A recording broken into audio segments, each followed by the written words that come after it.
تو ایک آیت آپ کے دماغ میں آپ یاد کر لو، کوئی بھی دہشت گرد آپ کو بیوقوف نہیں بنا سکتا ہے۔ السلام علیکم، میرا نام عمر بن عبداللہ ہے۔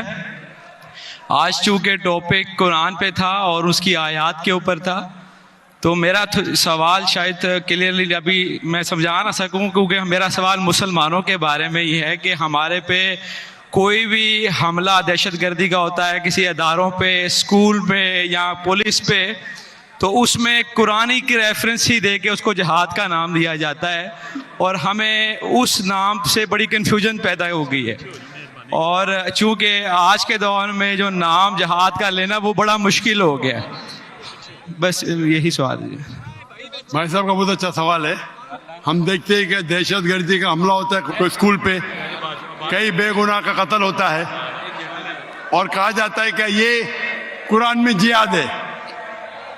اس کا پرابلم کون ہے؟ ہم مسلمان قرآن پڑھتے ہیں لیکن سمجھتے نہیں۔ میرے بیٹے نے تقریر کی تھی کراچی میں، کیا قرآن کو سمجھ کے پڑھنا ضروری ہے؟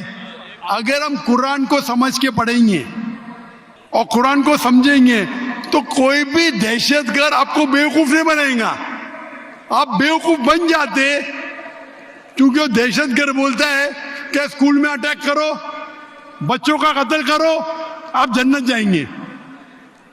یہ جتنے دہشت گرد ہیں نا، ان کو غیر مسلمان اکثر غیر مسلمان ان کو سپورٹ کرتے، غیر مسلمان سپورٹ کرتے اسلام کو بدنام کرنے کے لیے، ان کو پیسہ دیتے اور قرآن کی آیت کو آؤٹ آف کانٹیکسٹ غلط حوالہ دے کے پیش کرتے۔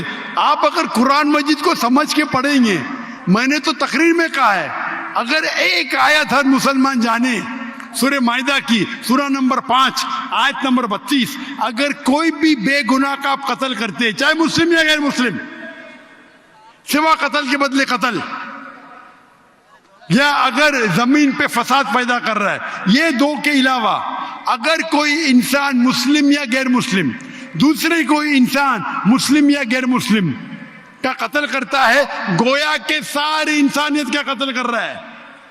اور اگر ایک انسان دوسرے انسان کا، چاہے مسلم یا غیر مسلم ہو، اس کی جان بچاتا ہے تو گویا کہ ساری انسانیت کی جان بچا رہا ہے۔ اگر یہ آیت آپ اپنے دماغ میں ذہن میں رکھے تو کوئی بھی دہشت گرد آپ کو بیوقوف نہیں بنا سکتا ہے۔ غلطی کس کی؟ آپ کی۔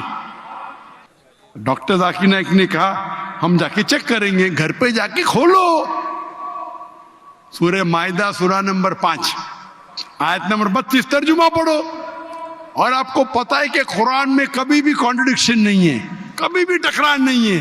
تو ایک آیت آپ کے دماغ میں آپ یاد کر لو، کوئی بھی دہشت گرد آپ کو بیوقوف نہیں بنا سکتا ہے۔ غلطی کس کی؟ آپ کی۔ یہ غیر مسلمان کیا کرتے ہیں؟ کچھ مسلمان کو بھڑکاتے ہیں اور کچھ قرآن کی آیت اور حدیث کو آیت کو توڑ مروڑ کے پیش کرتے، اور وہ کیا کرتے؟ اپنے نوجوان مسلمان کو بھڑکاتے۔ اس پہ تقریر دی ہے میں نے، اس ٹیررزم مسلم مونوپولی، ایک تقریر کی ہے میں نے، دہشت گرد اور جہاد اسلام کے پس منظر میں، دیکھیے آپ، اور ڈیٹیل میں آنسر دیا ہوں میں۔ غلطی ہماری ہے کہ ہم قرآن مجید کو سمجھ کے نہیں پڑھتے۔ قرآن مجید سمجھ کے پڑھیں گے تو کوئی بھی آپ کو بیوقوف نہیں بنائے گا۔